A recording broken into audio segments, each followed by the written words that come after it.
Hey everyone, if you've ever struggled with your Instagram Reels and having your footage cut off, cropped, or just covered in the wrong areas by the user interface, whether it's the like button, captions, or anything else for that matter, we've created this free toolkit that you can download. The link is in the video description. It's a series of 3 title and safety zone guides that you could use to make sure that your footage is perfectly framed every time and you don't accidentally publish something to Instagram that gets cropped the wrong way or covered in the wrong area, and maybe somebody can't read your captions. All of those factors can have a huge impact on the performance of your videos online. So this tool offers a really easy method to ensure that your videos are always seen on Instagram the way that you hope them to be and the way that you intend for them to be seen. So I'm going to show you what's included here and how it works very quickly. And this is compatible, of course, with any editing software. These are just PNG files. The first one, actually, you don't need to bring into your editing software. It's what we're looking at right now. I'll go into full screen so we can take a quick look here. And essentially, this is just your visual legend that's going to tell you what each of the color-coded areas mean. So obviously, anything in red is unsafe. This is where most of the user interface happens or where cropping can occur, depending on where the video is being watched. And then the main orange area in the middle is really your overall safety zone. Anything in that area is totally safe. You can really place your captions, your footage, whatever's in there, however you want. That's up to you. But we did also include these additional guides in yellow, which are specific to direct-to-camera footage. So if you're recording yourself on camera, you're looking straight at the lens, this is going to help you optimize performance based on the placement of your eye level or eye line, and then the captions as well at the bottom, just a suggested placement for those 2 elements. You don't have to use them. Again, anything in the orange zone is going to be safe, but these 2 areas do tend to help a lot, especially when you combine them together.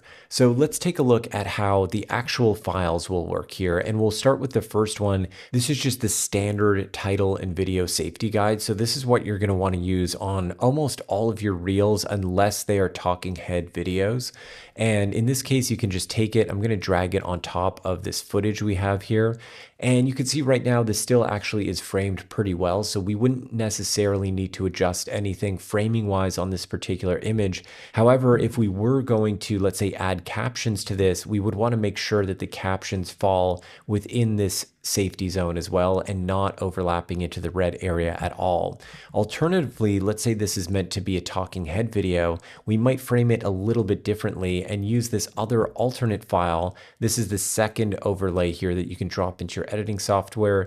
And this one is a title and video safety guide with eyeline and captions guides as well. So you can go ahead, let's just say we wanted to reframe this as sort of a direct-to-camera Instagram reel. We could actually go to the footage underneath and just start by scaling it up. I'm going to go to about 155% here. We might adjust this. And then I will pull the position down so that the eye line is basically falling right here. And this eye level is a little bit lower than you might place it framing wise with a traditional 16:9 video. But for Reels, this is actually an optimal point for engagement as people are scrolling through and trying to connect with whoever they're watching on camera. This is a really good level for that. And it also leaves some area open on the top. So if you want to add any sort of written hook, as a lot of people do on Instagram videos and Instagram Reels, you have some space to do that up top without going on top of your face or whoever's face you're working with in this particular video. And then again, you have a suggested area here for captions, because if you are on camera here, obviously you're not going to want your captions to go right over the face here. You're going to probably place them a little bit lower in the frame. So these are just suggestions, and you can customize and adjust this how you see fit. But once it's done, let's say you get your placement and your captions looking exactly the way that you'd like, you can of course just delete or disable this guide overlay, and then you're going to have your regular video right underneath, perfectly framed for Instagram. You can hit export. So if you'd like to get this tool set for free, you can just click the link in the video description, and it includes all 3 of these PNG files that you could just drop immediately into your editing software, start framing up your edits the right way, and then export better and more consistent videos. So hopefully this was helpful, and stay tuned for more videos very soon.